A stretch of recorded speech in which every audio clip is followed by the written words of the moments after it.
यह आदमी अपने कर्ज से बचने के लिए एक दूर के ग्रह पर काम करने के लिए धोखे में आ जाता है। नतीजतन उसका बॉस उसे एक ह्यूमन बॉडी प्रिंटर, मानव शरीर प्रिंटर में डाल देता है। तब से उसने लगातार मरने और पुनर्जन्म लेने और विशाल ब्रह्मांड में बिना रुके काम करने का जीवन शुरू कर दिया। उसे सप्ताह के 7 दिन, हर दिन 14 घंटे काम करना पड़ता है, और जब वह थक जाता है तो एक नया शरीर प्रिंट कर लिया जाता है। इस आदमी को न केवल मानवता को टीकों, वैक्सीन्स का परीक्षण करने और विकिरण, रेडिएशन की जांच करने में मदद करनी होती है, बल्कि उसे विशाल विदेशी जीवों, एलियंस के साथ बातचीत भी करनी पड़ती है। कौन कहता है कि तकनीक जीवन बदल देती है? क्या कोई है जो मुझे इस स्थिति से बचा सके? कहानी सुदूर भविष्य में घटित होती है, जब मानवता की तकनीक अत्यधिक विकसित हो चुकी है, लेकिन निरंतर उपभोग के कारण पृथ्वी गरीब हो चुकी है। इसलिए सीनेटर मार्शल ने निबलहेन ग्रह को उपनिवेश, कॉलोनाइज बनाने की योजना शुरू करने का निर्णय लिया। हमारा मुख्य पात्र मिकी बस एक अच्छा दिखने वाला आदमी है जिसकी किस्मत बहुत खराब है। वह अपने दोस्तों की बात सुनता है, एक मैकरूम की दुकान खोलने के लिए कर्ज लेता है, लेकिन वह पूरी तरह से फ्लॉप हो जाती है और अब वह माफिया का कर्जदार है। वे मुश्किल से जीवित रह पा रहे हैं, इसलिए वे स्पेस कॉलोनी प्रोग्राम में शामिल होने का फैसला करते हैं। उसका सबसे अच्छा दोस्त टिमोथी एक अच्छा पायलट भी नहीं है, लेकिन किसी तरह उसे एक पायलट के रूप में चुन लिया जाता है। मिकी के पास कोई विशेष कौशल नहीं है, इसलिए उसे आवेदन पर वह एक काम चुनना पड़ता है जो कोई नहीं चाहता। कंज्यूमेबल मटीरियल उपभोग्य सामग्री। और जैसा कि नाम से पता चलता है, कंज्यूमेबल मटीरियल मूल रूप से बस सुपर टिकाऊ सामान है जिसे कई बार पुनः उपयोग किया जा सकता है। ढेर सारे चेकअप और कागजी कार्रवाई के बाद नया कर्मचारी मिकी को फुल बॉडी स्कैन के लिए भेजता है। मशीन उसकी सभी यादों और व्यक्तित्व को एक ईंट जैसी हार्ड ड्राइव में रिकॉर्ड करती है, और यह डेटा हर हफ्ते अपडेट होता है। उसके बाद मिकी को सभी सुपर खतरनाक मिशनों को करने के लिए भेज दिया जाता है, जैसे विभिन्न ग्रहों के जहरीले वातावरण में जाना या जानबूझकर संक्रामक रोगों में सांस लेना, ताकि प्रतिक्रियाओं का परीक्षण किया जा सके और वैज्ञानिकों को टीकों का अध्ययन करने में मदद मिल सके। या वे मिकी को विकिरण, रेडिएशन क्षेत्रों में भेजते हैं, यह देखने के लिए कि एक इंसान को जलने में कितना समय लगता है या उसकी आंखें कब काम करना बंद कर देती है। विकिरण के संपर्क से अपनी बांह को गिरते हुए देखकर मिकी को प्राथमिक स्कूल की विज्ञान की कक्षा याद आ जाती है, जब वह प्रयोगशाला में मेंढकों को काटता था। शायद कर्म वास्तव में होता है। हर बार जब मिकी किसी मिशन पर मरता है तो उच्च अधिकारी बस एक नया शरीर प्रिंट कर देते हैं, फिर उसकी यादें और व्यक्तित्व वापस नए दिमाग में अपलोड कर देते हैं। इस तरह की तकनीक ने बहुत सारी नैतिक बहस और धार्मिक विरोध को जन्म दिया, इसलिए आजकल इसका उपयोग केवल कंज्यूमेबल मटीरियल्स पर करने की अनुमति है।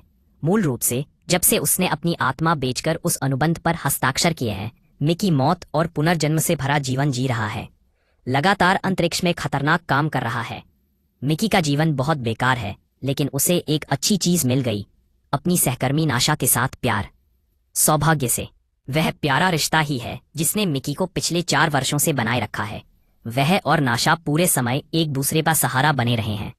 आप उन्हें सोलमेट्स कह सकते हैं। मिकी कुल 16 बार मर चुका है और फिर से पैदा हुआ है, और आधिकारिक तौर पर शरीर संख्या 17 में अपग्रेड हो गया है। एक दिन मिकी 17 को एक बर्फीले ग्रह पर एक मिशन पर भेजा जाता है। वह और कुछ साथी एक अंधेरी गुफा में रेंगते हुए जाते हैं ताकि मुआयना कर सकें, और उन्हें कुछ प्रकार के विदेशी जीव मिलते हैं। वे कीड़ों की तरह छोटे हैं और हर जगह रेंग रहे हैं। समूह को लगता है कि यह जगह रुकने के लिए अच्छी नहीं है, इसलिए वे गुफा से बाहर निकलने लगते हैं। लेकिन अचानक ऊपर की बर्फ से एक विशाल कीड़ा नीचे उड़ता है। जेनी, एक अन्य कंज्यूमेबल मटेरियल, घबरा जाती है, अपनी मशीन गन निकालती है और छत पर गोलीबारी शुरू कर देती है। बेशक बर्फ ढह जाती है, जिससे जेनी मार्शल कुचलकर मर जाती है। जब मार्शल को इसके बारे में पता चलता है तो वह पागल हो जाता है। अपना सारा गुस्सा मिकी पर निकालता है, क्योंकि उसे लगता है कि जेनी जैसे कर्मचारी कीमती हैं। एक मौत और आप फिर से पैदा नहीं हो सकते। वहीं मिकी जैसा कंज्यूमेबल मटेरियल वह है जिसे सबसे आगे रहने के लिए बनाया गया है। मिकी, जिसकी किस्मत हमेशा खराब रहती है, न केवल आधे राशन की सजा पाता है, बल्कि उसे अतिरिक्त घंटे, दिन में 14 घंटे, सप्ताह में 7 दिन काम करना पड़ता है। उसे हर दिन कीड़े पकड़ने के लिए बर्फ में से गुजरना पड़ता है। टिमोथी, उसका दोस्त, आपूर्ति, सप्लाईज बांटते समय उस पर हंसने का मौका भी नहीं छोड़ता, जैसे कि मिकी पर्याप्त पीड़ित नहीं था। उस दिन वह बेतहाशा एक सप्लाई बैग खोलता है, और इससे पहले कि वह अपने मुंह में कोई खाना डाल पाता, वह सब एक बर्फ के गड्ढे में गिर जाता है। टिमोथी यह देखने के लिए दौड़ता है कि क्या हुआ है, और वह हैरान है कि मिकी मरा नहीं है।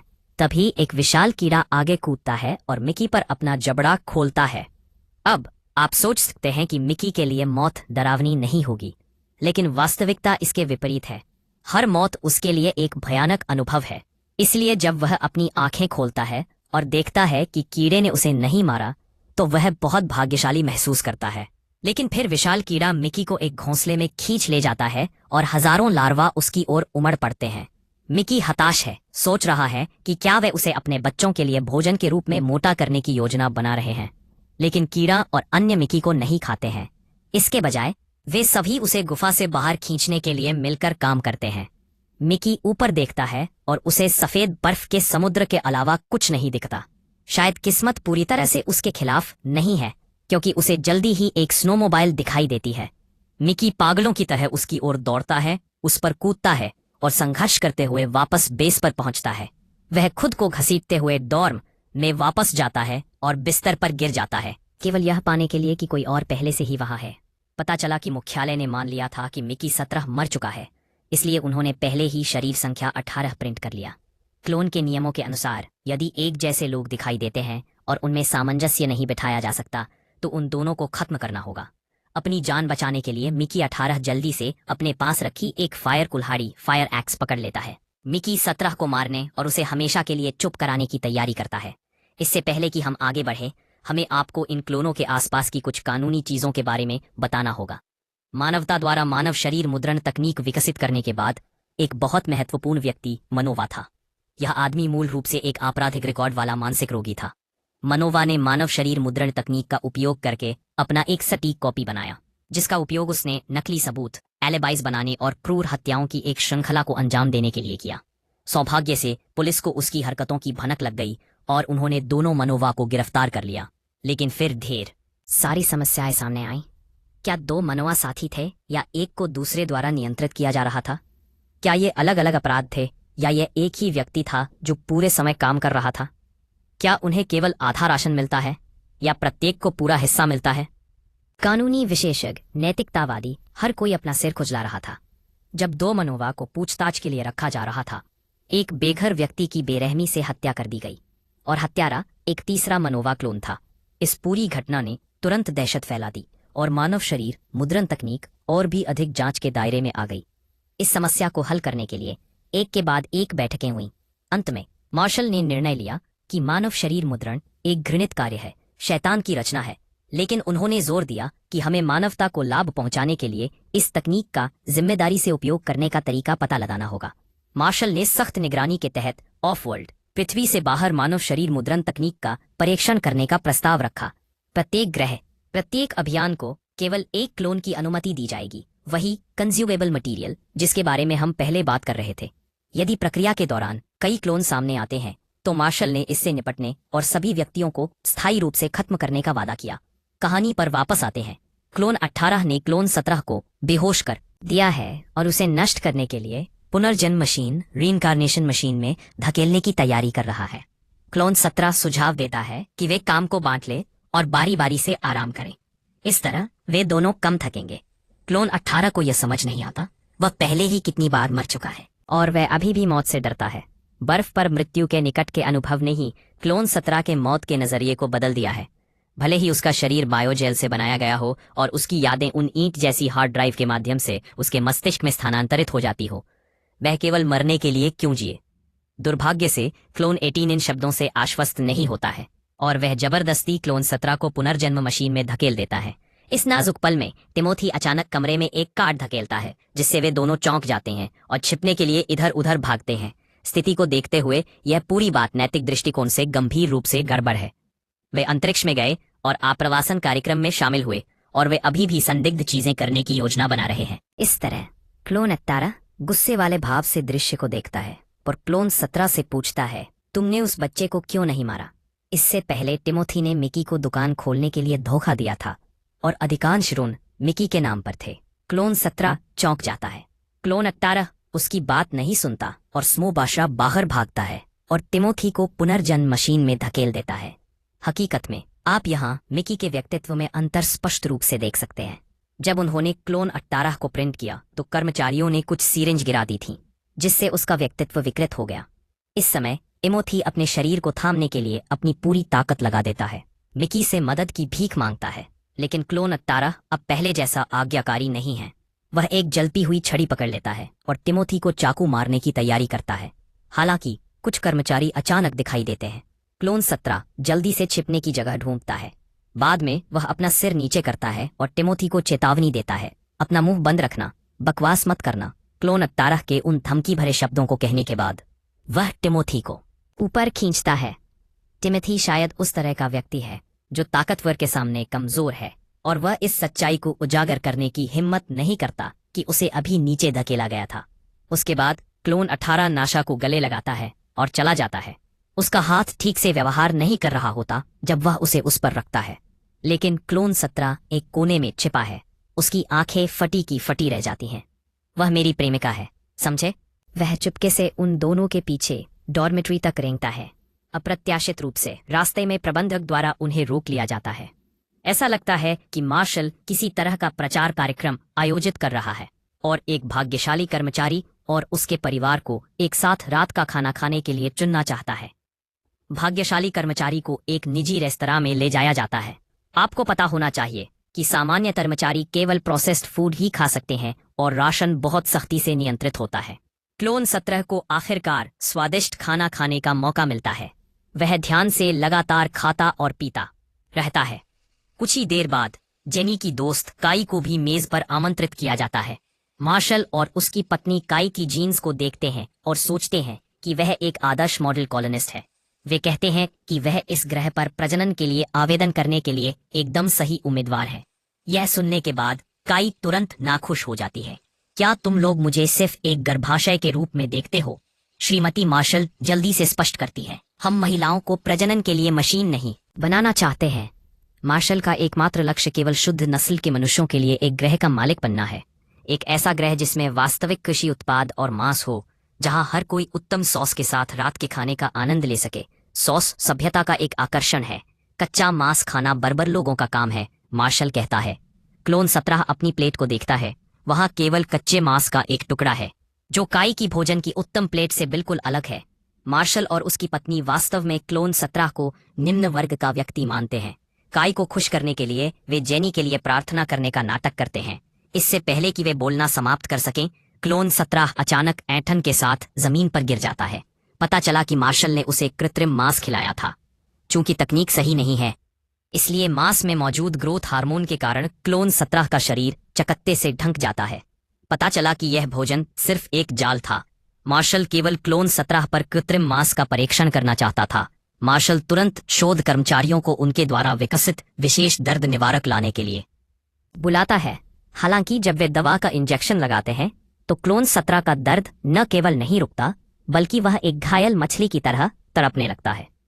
स्थिति को बहुत गंभीर देखकर मार्शल अपनी बंदूक निकालता है, क्लोन 17 के जीवन को समाप्त करने की तैयारी करता है और जोर देकर कहता है कि यह एक मानवीय कार्य है। लेकिन श्रीमती मार्शल अप्रत्याशित रूप से चिल्लाती हैं, रुको, तुम मेरे कालीन पर गोली नहीं चला सकते। वह जल्दी से कीमती कालीन को रास्ते से हटा देती है। उसके बगल में काई अब और नहीं देख सकती। वह बोलती है, आप मिकी के साथ ऐसा व्यवहार नहीं कर सकते। हालांकि मार्शल को बिल्कुल भी पछतावा नहीं होता है। वह बस इतना कहता है कि मिकी केवल एक मुद्रित उत्पाद है और एक कंज्यूमेबल मटेरियल बनने के लिए अनुबंध पर हस्ताक्षर करना भी उसकी अपनी मर्जी थी। यह कहने के बाद मार्शल गोली चलाने की तैयारी करता है। अप्रत्याशित रूप से क्लोन 17 बंदूक की नली को कसकर पकड़ लेता है। थोड़े से दर्द के कारण अपना जीवन नहीं छोड़ना चाहता। यह देखकर काई जल्दी से क्लोन 17 को डॉर्मेट्री में वापस जाने में मदद करती है। उसे अपने कपड़े सुखाने में भी मदद करती है और उसके पेट के दर्द को कम करने के लिए हर्बल चाय तैयार करती है। आपको पता होना चाहिए कि ऐसे संदर्भ में जहां संसाधन बेहद दुर्लभ है, हर्बल चाय वास्तव में एक विलासिता की वस्तु है। काई क्लोन 17 के साथ इतनी दयालुता से व्यवहार करती है क्योंकि वह जानना चाहती है कि मृत्यु का सामना करना कैसा लगता है, खासकर अपनी दोस्त जेनी को बर्फ के नीचे दबे हुए देखने के बाद। मिकी स्पष्ट रूप से साझा करता है कि चाहे वह कितनी भी बार मृत्यु और पुनर्जन्म का अनुभव करे, वह हर बार डर और दर्द महसूस करता है। इस समय काय को एहसास होता है कि क्लोन 17 सिर्फ एक मुद्रित उत्पाद नहीं है, उसकी भी भावनाएं हैं और वह एक वास्तविक व्यक्ति है। वह नोटिस करती है कि उनके बीच का माहौल धीरे धीरे और अधिक अस्पष्ट होता जा रहा है। क्लोन 17 जल्दी से काय को दूर धकेलता है और चला जाता है क्योंकि वह नाशा से प्यार करता है। वह अपने साथी को धोखा नहीं दे सकता। वह वापस डॉर्मेट्री की ओर भागता है और पाता है कि नाशा क्लोन 18 के साथ है। जब वह दो मिकी से मिलती है तो वह बिल्कुल भी नहीं डरती, बल्कि बहुत उत्साहित होती है, यह सोचकर कि दो समान लोगों का होना बहुत दिलचस्प है। हालांकि क्लोन 17 को जल्दी ही पता चल जाता है कि नाशा ठीक नहीं है। पीछे मुड़कर देखने पर उसे पता चलता है कि मेज पर सड़े हुए मांस जैसी बदबू आ रही है। नाशा उत्तेजना की स्थिति में दोनों मिकी को नीचे धकेल देती है, लेकिन इससे पहले कि वह कुछ कर पाती, काय हर्बल चाय लेकर आ जाती है। काय दृश्य को देखती है, कुछ नहीं कहती, मुड़ती है और चली जाती है। नाशा तुरंत उसका पीछा करती है और समझाती है कि मिकी ने जानबूझकर किसी नियम का उल्लंघन नहीं किया, बल्कि यह मुख्यालय के कारण हुई एक घटना थी। वह उम्मीद करती है कि काय इस मामले को उजागर नहीं करेगी। अप्रत्याशित रूप से काय एक अजीब शर्त का अनुरोध करती है कि वह क्लोन 17 को उसके लिए छोड़ दे। आखिरकार उसके पास दो मिकी है, तो थोड़ा साझा क्यों न करें। यह सुनने के बाद नाशा को भी गुस्सा आ जाता है। वह कहती है, चाहे क्लोन 17 हो या 18, दोनों मेरे प्रेमी हैं। वे कुकीज नहीं हैं जिन्हें साझा किया जा सके। कहीं और क्लोन 18 रेस्तरां में हुई घटना के बारे में सुनता है और बेहद गुस्सा हो जाता है। वह क्लोन 17 से सवाल करता है, क्या तुम्हारे पास मार्शल के प्रति कोई प्रतिशोध नहीं है? क्लोन 17 जवाब देता है, न केवल मेरे पास कोई प्रतिशोध नहीं है, मैं रात के खाने के लिए उसे धन्यवाद भी देता हूं। क्लोन 18 अब और बर्दाश्त नहीं कर सकता। उसके शरीर का खून उसके सिर पर चढ़ता हुआ प्रतीत होता है और वह तुरंत विस्फोट करना चाहता है। वह जल्दी से एक हथियार पकड़ता है और मार्शल को मारने के लिए जाने की तैयारी करता है। यह देखकर क्लोन 17 उसे रोकने के लिए जल्दी से उसका पीछा करता है। इस समय मार्शल बर्फीले ग्रह से एक काली चट्टान वापस लाने के बारे में भाषण दे रहा है। वह उस पर अपना नाम उकेरने की तैयारी कर रहा है। यह चट्टान निबलहैन का प्रतीक बन जाएगी। जैसे ही मार्शल बोल रहा होता है, क्लोन 18 भीड़ में घुस जाता है। धीरे धीरे अपनी आस्तीन से एक बंदूक निकालता है। हालांकि बदलाव अप्रत्याशित रूप से आता है। एक विशाल कीड़ा अचानक चट्टान से बाहर रेंगता है। पूरा क्षेत्र तुरंत अराजकता में डूब जाता है। कीड़ा बस एक छोटा सा है, लेकिन अगर किसी को नहीं पता होता तो वे सोच सकते थे कि गॉडजिला आक्रमण कर रहा है। हथियार लिए हुए क्लोन 18 को भी सुरक्षा गार्डों द्वारा काबू में कर लिया जाता है। सुरक्षात्मक कपड़े पहने कर्मचारी कीड़े का पीछा करते हैं, हर जगह भागते और कूदते हैं। अंत में क्लोन 17 भयानक कीड़े को पकड़ने में सबकी मदद करने के लिए दौड़ता है। इस बीच क्लोन 18 संयम से मुक्त होने के लिए इस अवसर का लाभ उठाता है। वह जल्दी से अपना हथियार फिर से उठाता है और मार्शल पर निशाना साधता है। सबसे खतरनाक पल में नाशा कूदती है और क्लोन 18 को धक्का दे देती है, जिससे गोली चट्टान पर लग जाती है। मार्शल एक ही समय में दो मिकी को देखता है। उसका चेहरा सदमे से भरा है, लेकिन उसकी पहली प्रतिक्रिया माइक्रोफोन को पकड़े रहना और ऐसा नाटक करना है जैसे वह कुछ नहीं जानता। किसी को उम्मीद नहीं थी कि चट्टान की गुफा के अंदर से एक और भयानक कीड़ा निकलेगा। काई तुरंत एक बंदूक पकड़ती है और सुरक्षा दल को कीड़े को मार गिराने का आदेश देती है। मार्शल जल्दी से खुद को कीटाणु रहित डिसइंफेक्ट करता है, इस डर से कि वह एक खतरनाक वायरस से संक्रमित हो गया है। ठीक होने के बाद वह दोनों मिकी की गिरफ्तारी और घटना की रिपोर्ट न करने के लिए नाशा को हिरासत में लेने का आदेश देता है। जेल में रहने के दौरान क्लोन 17 कहता है कि कीड़े वास्तव में बिल्कुल भी डरावने नहीं हैं। उन्होंने एक बार उसे बचाया था, नहीं तो वह बर्फीले ग्रह से भागने में सक्षम हो गया है।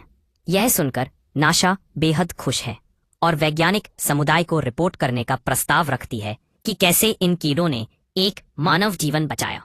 वह घोषित करना चाहती है कि ये कीड़े मानवता को बचाते हैं। इससे पहले कि वह अपनी बात पूरी कर पाती, टिमोथी अचानक वहां आ जाता है। उसके बगल में एक गुर्गा हेंचमैन है। पता चला कि टिमोथी को अभी माफिया से एक धमकी भरा पत्र मिला है, जिसमें मांग की गई है कि वह मिकी के टुकड़े टुकड़े कर दे और उसे पृथ्वी पर वापस भेज दे, नहीं तो माफिया उसे जान से मार देगा। टिमोथी क्लोन 17 से समझने की भीख मांगता है। अगर वह मर गया तो सब खत्म हो जाएगा, लेकिन मिकी को आसानी से दोबारा बनाया जा सकता है। टिमोथी दयनीय होने का नाटक करता है और गुर्गों को आगे बढ़ने का आदेश देता है। इसी पल क्लोन 18 बोल पड़ता है, टिमोथी को रोकते हुए, मैंने तुम्हें पहले लगभग पुनर्जन्म मशीन में ढकेल ही दिया था, तो सीधे मेरे खिलाफ कार्रवाई क्यों नहीं करते? वह जोर देता है, इस तरह तुम मिशन पूरा कर लोगे और अपना गुस्सा भी निकाल सकोगे। हालांकि क्लोन 18 का एक अनुरोध है, वह फांसी से पहले अपनी आखिरी सिगरेट के रूप में ओजोन फ्लेवर वाली पश्चिमी शैली की सिगरेट चाहता है। टिमोथी सहमत होने का नाटक करता है और एक गुर्गे से क्लोन 18 को सिगरेट देने के लिए कहता है, लेकिन क्लोन 18 अप्रत्याशित रूप से गुर्गे का हाथ पकड़ लेता है। इसी समय नाशा मौके का फायदा उठाकर विरोधी की इलेक्ट्रिक गन छीन लेती है और टिमोथी को ढेर कर देती है।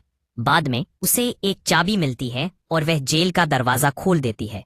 टिमोथी एक इलेक्ट्रिक आरी 100 पकड़ लेता है और हमला करने की तैयारी करता है, लेकिन क्लोन 17 जल्दी से उसे रोक देता है। इस बीच क्लोन 18 वास्तव में हिंसक कार्रवाई का बचाव करता है, टिमोथी को कार्य करने के लिए प्रोत्साहित करता है। सौभाग्य से नाजुक पल में एक स्टाफ सदस्य दिखाई देता है। नाशा इलेक्ट्रिक आरी गिरा देती है और उसे बताती है कि कैसे कीड़ों ने लोगों को बचाया और उनके कार्यों की अच्छाई साबित करती है। क्लोन 17 नाशा को जाते हुए देखता है। उसका दिल कृतज्ञता से भरा है, क्योंकि नाशा ही एकमात्र ऐसी है जो हमेशा मिकी के लिए गहरी चिंता दिखाती है। उसने कभी उसे बेजान उत्पाद नहीं माना। पिछले 4 वर्षों में उसने कभी किसी कंज्यूमेबल मटेरियल को नीची नजर से नहीं देखा। हर बार जब मिकी मरता है तो नाशा को ऐसा दर्द महसूस होता है जैसे कि वह उसका अपना हो। वह बेहद व्यथित है। इस समय क्लोन 17 नोटिस करता है कि बेस के बाहर कीड़ों की एक बड़ी भीड़ जमा हो रही है। यह निश्चित रूप से इसलिए है क्योंकि मुख्यालय ने जिन लार्वे को पकड़ा है वे लगातार मदद के लिए पुकार रहे हैं, जिससे कीड़े बड़ी संख्या में आ रहे हैं। मैनेजर को चिंता है कि अगर वे सभी बाहरी दीवार पर हमला करते हैं तो परिणाम अकल्पनीय होंगे। स्टाफ सदस्य लार्वा की आवाज रिकॉर्ड करने का निर्णय लेते हैं, इस उम्मीद में कि किसी तरह के पैटर्न का विश्लेषण कर सके। अप्रत्याशित रूप से श्रीमती मार्शल लार्वा को खुद संभालने का अनुरोध करती है। वह कीड़े की पूंछ खींचती है और उसे काटने के लिए एक सर्जिकल चाकू स्कैल्पल का उपयोग करती है। ऐसा लगता है कि श्रीमती मार्शल कीड़े का उपयोग करके एक नई प्रकार की सॉस बनाने की योजना बना रही है। वास्तव में यह दृश्य निर्देशक बोंग जून हो द्वारा एक आत्म पैरोडी है, जो परोक्ष रूप से उच्च वर्ग द्वारा अनुचित लक्ष्यों का पीछा करने की बेतुकी बातों का उल्लेख करती है, जो उनके अस्तित्व के औचित्य को सही ठहराते हैं। मार्शल देखता है कि 2 मिकी अभी भी नहीं मरे हैं और तुरंत उन्हें नष्ट करने और उनकी संग्रहीत यादों को मिटाने के लिए पुनर्जन्म मशीन में फेंकने का आदेश देता है। उसके बाद वह कीड़ों के खिलाफ युद्ध छेड़ने की तैयारी करता है। नाशा जल्दी से मार्शल को रोकती है, यह समझाते हुए कि युद्ध में बहुत सारी ऊर्जा और कैलोरी की खपत होगी, जबकि मनुष्य अभी इस औपनिवेशिक ग्रह पर आए ही हैं। अस्तित्व और विकास को बनाए रखना पहले से ही बहुत मुश्किल है, युद्ध छेड़ने की तो बात ही छोड़िए। इसके अलावा कीड़े कई घंटों से इस क्षेत्र के चारों ओर उड़ रहे हैं बिना कुछ किए। ऐसा लगता है कि वे मनुष्यों पर हमला करने का इरादा नहीं रखते हैं। इसके अलावा कीड़ों ने पहले मिकी को बचाया था। उसका मानना है कि इसे हल करने का अभी भी कोई दूसरा तरीका है। यह सुनने के बाद मार्शल जोर से हंसने लगता है। मिकी सिर्फ रिसाइकिल करने योग्य कचरे का एक टुकड़ा है जो मरता है और फिर से प्रिंट हो जाता है। निश्चित रूप से कीड़े भी यह महसूस करते हैं और जानते हैं कि वे कचरा नहीं खा सकते। चश्मा पहने एक युवा लड़की बोलती है और जोर देकर कहती है कि कीड़ों में वास्तव में संज्ञानात्मक क्षमताएं हैं और वे उच्च बुद्धिमत्ता के संकेत दिखाते हैं। मार्शल अपना सिर हिलाते हुए कहता है कि वह कीड़ों के साथ कभी बातचीत नहीं करेगा। अप्रत्याशित रूप से पास के एक लार्वा ने शायद इस बयान को समझ लिया और उस पर थूक दिया। मार्शल गुस्से में है, कीड़ों को एलियन जीव कह रहा है, हालांकि उसे यह एहसास नहीं है कि यह इंसान ही है जो उनके क्षेत्र में घुसपैठ किए है। मार्शल की कड़ी आलोचना करती है, लेकिन वह क्रोधित हो जाता है और पूर्ण विनाश अभियान शुरू करने का निर्णय लेता है। श्रीमती मार्शल तब एक भयानक विचार सामने रखती हैं। दोनों मिकी को एंटी मैटर बम लगाए जाएंगे। यदि वे नियंत्रण सीमा छोड़ने की कोशिश करते हैं तो बम अपने आप फट जाएंगे। साथ ही वह मांग करती है कि दोनों मिकी सॉस बनाने के लिए सामग्री इकट्ठा करने के लिए अधिक से अधिक कीड़ों की पूंछ काटें। जो कोई भी 100 पूंछ काट देगा वह पुनर्जन्म लेने में सक्षम होगा। चश्मा पहने एक युवा लड़की ये जानते हुए कि क्या हो रहा है, मिकी को एक अनुवादक ट्रांसलेटर देती है। हालांकि इसका परीक्षण नहीं किया गया है, लेकिन यह उपयोगी हो सकता है। क्लोन 17 अनुवादक पकड़ता है और बातचीत करने के लिए मदर इंसेक्ट कीड़ों की मां को खोजने जाता है। अप्रत्याशित रूप से यह तरीका कारगर है। क्लोन 17 ने मदर इंसेक्ट से अपनी संतानों को जल्दी से दूर ले जाने के लिए कहा, नहीं तो उसकी पीठ पर लगा जहरीला बम सबको मार डालेगा। मदर इंसेक्ट को समझ नहीं आ रहा है कि उसके बच्चे को क्यों मारा गया, भले ही उसने पहले इंसानों को बचाया था। क्लोन 18 अप्रत्याशित रूप से दूसरे लार्वा से उसका नाम पूछता है। मां को लगता है कि लूको नाम का एक लार्वा भी मर चुका है और वह तुरंत सभी कीड़ों को आकाश में उड़ने के लिए ले जाती है, जिससे एक अजीब ध्वनि तरंग निकलती है। क्लोन 17 और नाशा को अपने कान बंद करने पड़ते हैं क्योंकि आवाज बहुत तेज है। कीड़ों की मां कहती है कि इन सभी आक्रमणकारियों को मरना होगा। क्लोन 17 मॉनिटरिंग रूम की ओर दौड़ता है, इशारों में लार्वा को वापस करने का अनुरोध करता है। हालांकि मार्शल उसे नहीं सुनता है और गुस्से में मिकी को डांटता है और पूछता है कि एक हारा हुआ व्यक्ति कीड़ों के साथ बातचीत करने के लिए मानवता का प्रतिनिधित्व क्यों कर रहा है। मार्शल कैमरों की तैयारी का आदेश देता है ताकि वह बाहर जाकर उस महान पल को रिकॉर्ड करते हुए मदर इंसेक्ट से मिल सके। क्लोन 17 के पास मदर इंसेक्ट को यह बताने के अलावा कोई दूसरा विकल्प नहीं है कि लार्वा लूको अभी मरा नहीं है और उससे तुरंत रुकने का अनुरोध करता है। मदर इंसेक्ट मांग करती है कि मानवता उसके एक बच्चे को मारने की कीमत चुकाए। इससे पहले कि मिकी कुछ बोल पाता, मार्शल और फिल्म क्रू बाहर की ओर भागते हैं। उसी समय नाशा मौके का फायदा उठाकर श्रीमती मार्शल पर हमला करती है, उनकी गर्दन पर अपनी पकड़ मजबूत करती है और लार्वा को छोड़ने का अनुरोध करती है। मौत से डरकर श्रीमती मार्शल सहमत हो जाती हैं, लेकिन जैसे ही वह मुक्त होती हैं, वह तुरंत प्रभारी व्यक्ति पर हमला करने के लिए सर्जिकल चाकू का उपयोग करती है। प्रभारी व्यक्ति अपनी घायल बाह को पकड़कर मार्शल्स की आलोचना करता है कि उन्होंने अपने अधिकार क्षेत्र से बाहर काम किया है। सभी वीडियो सबूत समीक्षा के लिए परिषद को भेजे जाएंगे और मार्शल्स को मुकदमे का सामना करना पड़ेगा। नाशा जल्दी से एक लार्वा को गले लगाती है। इस समय विशाल कीड़े मार्शल से खतरे को महसूस करते हैं और मां के चारों ओर इकट्ठा हो जाते हैं। क्लोन 18 कीड़ों की भीड़ में मिल जाता है। क्लोन 17 को अलविदा कहता है। ऐसा लगता है कि वह बलिदान के लिए तैयार है। जैसे ही उसके मुंह से शब्द निकलते हैं, उन दोनों को कीड़े अपने साथ ले जाते हैं। मार्शल देखता है कि बातचीत विफल हो गई है और अपने अधीनस्थों को मदर इंसेक्ट पर गोली चलाने का आदेश देता है। अप्रत्याशित रूप से क्लोन 18 अचानक आगे बढ़ता है, चाकू पकड़कर मार्शल की ओर वार करता है। क्लोन 17 आखिरकार नाशा के साथ फिर से मिल जाता है। दोनों जल्दी से लार्वा को मां को वापस दे देते हैं। उसी समय क्लोन 18 मार्शल को कसकर पकड़ लेता है, उसे अपने हाथ पर लगे कंट्रोल बटन को बंद करने से रोकता है।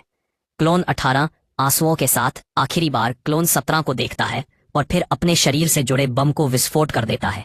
जो कुछ भी हुआ उसका हिसाब चुकता कर देता है। अंत में अराजकता समाप्त होती है। 6 महीने बाद उस बेस में एक नई बहार आती है। नाशा चुनाव में शामिल हो गई है और संसद में प्रवेश कर चुकी है। उस प्रदर्शन का नेतृत्व कर रही है जो मांग करता है कि सरकार कंज्यूमेबल मटेरियल कार्यक्रम को समाप्त करे। मिकी ने व्यक्तिगत रूप से बॉडी प्रिंटिंग मशीन को नष्ट कर दिया है। कहानी यही खत्म होती है। यह फिल्म एडवर्ड एश्टन के विज्ञान कथा उपन्यास मिकी 7 से रूपांतरित है, जिसकी उत्पादन लागत 118 मिलियन अमेरिकी डॉलर तक है, जो इसी निर्देशक बोंग जून हो के करियर की सबसे अधिक बजट वाली फिल्म बनाती है। कहानी का मुख्य बिंदु मृत्यु और जीवन पर मिकी के विचारों पर जोर देता है। बार बार शिप ऑफ थीसियस के दार्शनिक विचार प्रयोग का उल्लेख करता है। सरल शब्दों में, यदि कोई जहाज लगातार अपने हिस्सों को बदलता रहता है जब तक कि कोई मूल हिस्सा नहीं बचता, तो क्या यह अभी भी वही जहाज है? फिल्म में मिकी धीरे धीरे जागरूक हो जाता है कि हर बार जब वह मरता है तो उसे पता चलता है कि उसे खुद को बदला नहीं जा सकता है और मानव शरीर मुद्रण के साथ कंज्यूमेबल मटेरियल तकनीक नैतिक रूप से मौजूद नहीं होनी चाहिए। विशेष रूप से मार्क रफालो द्वारा निभाई गई कमांडर मार्शल की भूमिका जानबूझकर एक प्रसिद्ध व्यक्ति की अभिनय आदतों और बोलने के तरीके की नकल करती है। यह दर्शाता है कि निर्देशक वास्तविक समाज में अहंकारी उच्च स्तरीय प्रबंधन संगठनों का मजाक उड़ा रहे हैं, जो वास्तव में सिर्फ कमजोर प्रबंधन समूह हैं। फिल्म बोंग जून हो की परिचित शैली को बनाए रखती है। हालांकि यह पैरासाइट की ऊंचाइयों तक नहीं पहुंच सकती है, फिर भी यह देखने लायक एक व्यावसायिक फिल्म है।